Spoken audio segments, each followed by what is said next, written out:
नमस्कार मैत्रिणींनो, श्री स्वामी समर्थ. तुम्हा सर्वांचे स्वागत आहे आपल्या या यूट्यूब चॅनलवरती. आपल्या संस्कृतीमध्ये प्रत्येक सणामागे एक सुंदर विचार, एक परंपरा आणि जीवनाला दिशा देणारा संदेश दडलेला आहे. आज आपण अशाच एका अत्यंत महत्त्वाच्या दिवसाबद्दल जाणून घेणार आहोत. तर आषाढ अमावस्या म्हणजे काय?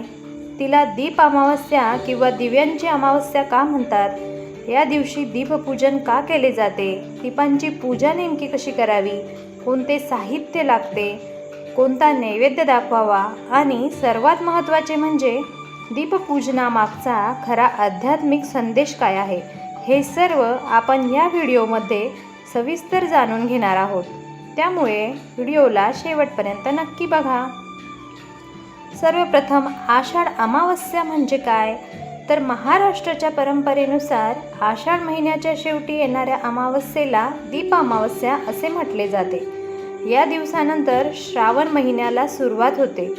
त्यामुळे आषाढ अमावस्या ही एका अर्थाने आषाढ महिन्याचा शेवट आणि श्रावणाच्या पवित्र पर्वाची सुरुवात मानली जाते. या दिवशी घरातील सर्व दिवे स्वच्छ करून त्यांची पूजा करण्याची परंपरा महाराष्ट्रात अनेक घरांमध्ये आजही जपली जाते. दीप अमावस्या का साजरी केली जाते ते आपण बघूया. तर आपल्या संस्कृतीमध्ये दीप म्हणजे केवळ प्रकाश देणारी वस्तू नाही, तर दीप म्हणजे ज्ञानाचा प्रकाश, आशेचा प्रकाश, सकारात्मकतेचा प्रकाश आणि अज्ञानरूपी अंधकार दूर करण्याचे प्रतीक. दीपाची ज्योत अग्नितत्वाचे प्रतीक मानली जाते आणि या दिवशी दीपपूजन करून अग्नितत्वाबद्दल कृतज्ञता व्यक्त करण्याची परंपरा आहे. म्हणूनच या दिवशी घरातील दिवे बाहेर काढून स्वच्छ केले जातात आणि त्यांची श्रद्धेने पूजा केली जाते. दीपपूजनाची तयारी कशी करावी ते आपण बघूया. तर दीपपूजनासाठी सर्वप्रथम घरातील दिवे गोळा करावेत. मातीचे दिवे, पितळेचे दिवे, समई किंवा घरात नियमित वापरले जाणारे इतर दिवे असतील तर ते स्वच्छ करून घ्यावेत. दिवे व्यवस्थित घासून पुसून स्वच्छ करावेत. त्यानंतर पूजेची जागा स्वच्छ करून तिथे पाट किंवा चौरंग ठेवावा. पाटावर स्वच्छ वस्त्र अंथरावे. सभोवताली सुंदर रांगोळी काढावी आणि त्यावर दिव्यांची सुंदर आरास करावी. दीप अमावस्या पूजेसाठी लागणारे साहित्य काय आहे? तर पूजेसाठी साधारणपणे हळद, कुंकू, अक्षता, फुले, दुर्वा, अगरबत्ती, कापसाच्या वाती, तेल किंवा तूप, नैवेद्य, गूळ, फळे, पंचामृत आणि स्वच्छ केलेले दिवे इतके साहित्य पुरेसे आहे. लक्षात ठेवा, दीपपूजेमध्ये साहित्यापेक्षा श्रद्धेला अधिक महत्त्व आहे.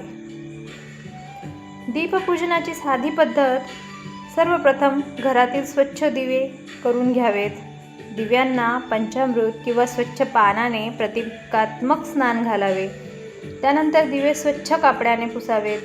दिव्यांवर हळद, कुंकू आणि अक्षता अर्पण कराव्यात. फुले वाहावीत. प्रत्येक दिव्यामध्ये तेल किंवा तूप भरून वाती ठेवाव्यात. त्यानंतर सर्व दिवे प्रज्वलित करावेत.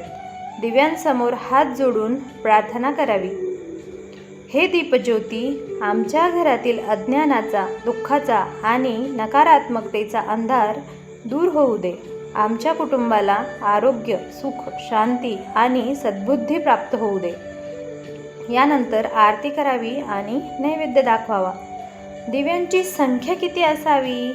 तर दीपपूजनासाठी दिव्यांची संख्या किती असावी याबाबत वेगवेगळ्या कुटुंबांमध्ये वेगवेगळ्या परंपरा आहेत. काही ठिकाणी 5, 7, 11, 21 किंवा अधिक दिवे लावले जातात.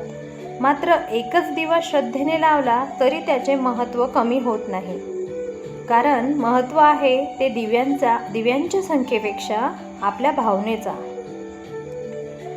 दीप अमावस्येला नैवेद्य काय दाखवावा? तर या दिवशी घरच्या परंपरेनुसार गोड पदार्थ, गूळ, दूध, फळे किंवा घरात तयार केलेला सात्विक नैवेद्य दाखवू शकता.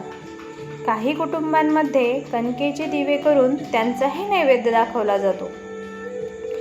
सर्वात महत्त्वाचे म्हणजे नैवेद्य साधा, सात्विक आणि श्रद्धेने केलेला असावा.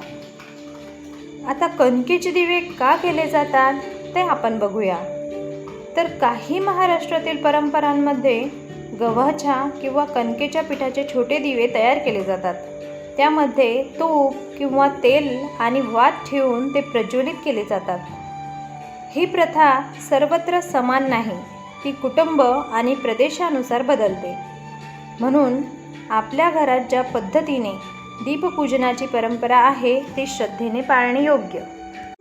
दीप अमावस्येचा आध्यात्मिक अर्थ काय आहे? तर आता सर्वात महत्त्वाचा भाग, आपण दिवा का लावतो? फक्त परंपरा म्हणून नाही, दिवा आपल्याला एक सुंदर संदेश देतो. अंधार कितीही मोठा असला तरी एक छोटासा दिवा त्याला आव्हान देऊ शकतो. आपल्या जीवनातही दुःख, अडचणी, चिंता आणि संकटे येतात, पण आपण आशा, ज्ञान, श्रद्धा आणि सकारात्मक विचारांचा एक छोटासा दिवा पेटवला तर अंधार कमी होऊ शकतो. म्हणून दीपपूजन हे केवळ दिव्यांची पूजा नसून स्वतःच्या जीवनात ज्ञान आणि सकारात्मकतेचा प्रकाश निर्माण करण्याची एक सुंदर आठवण आहे. दीप प्रज्वलित करताना अनेक घरांमध्ये म्हटली जाणारी प्रार्थना, दीपज्योती परब्रह्म, दीपज्योतिर्जनार्दनः, दीपो हरतु मे पापम, दीपज्योती नमोस्तुते. याचा अर्थ काय आहे? तर हे दीपज्योती, तू परब्रह्माचे स्वरूप आहेस, तू भगवान जनार्दनाचे स्वरूप आहेस. माझ्यातील अज्ञान आणि पापरूपी अंधकार दूर कर. त्या दीपज्योतीला माझा नमस्कार. दीप अमावस्या आणि गटारी अमावस्या. महाराष्ट्रात आषाढ अमावस्येला बोलचालीत गटारी अमावस्या असेही म्हटले जाते. परंतु या दिवसाचे धार्मिक आणि सांस्कृतिक स्वरूप केवळ त्या नावापुरतेच मर्यादित नाही. दीप अमावस्या म्हणजे दीपपूजन, प्रकाश आणि श्रावणाच्या पवित्र महिन्याचे स्वागत करण्याची परंपरा आहे. त्यामुळे आपल्या पुढच्या पिढीपर्यंत या दिवसाचा सकारात्मक आणि सांस्कृतिक अर्थ पोहोचवणे ही आपली जबाबदारी आहे. या दिवशी काय करावे? तर या दिवशी आपण घर स्वच्छ ठेवावे, दिवे स्वच्छ करून त्यांचे पूजन करावे, संध्याकाळी दिवे प्रज्वलित करावेत, देवांचे स्मरण आणि प्रार्थना करावी, आपल्या क्षमतेनुसार दान करावे, गरजू व्यक्तीला अन्न किंवा आवश्यक वस्तू द्याव्यात, घरातील ज्येष्ठ व्यक्तींचे आशीर्वाद घ्यावेत, कुटुंबासोबत शांत आणि सात्विक वातावरणात दिवस साजरा करावा. तर अमावस्येला पितरांचे स्मरण देखील करतात. तर अमावस्या ही एक हिंदू परंपरांमध्ये पितरांच्या स्मरणासाठी महत्त्वाची तिथी मानली जाते. म्हणून आपल्या कुटुंबाच्या परंपरेनुसार पितरांचे स्मरण, तर्पण किंवा दानधर्म केला जाऊ शकतो.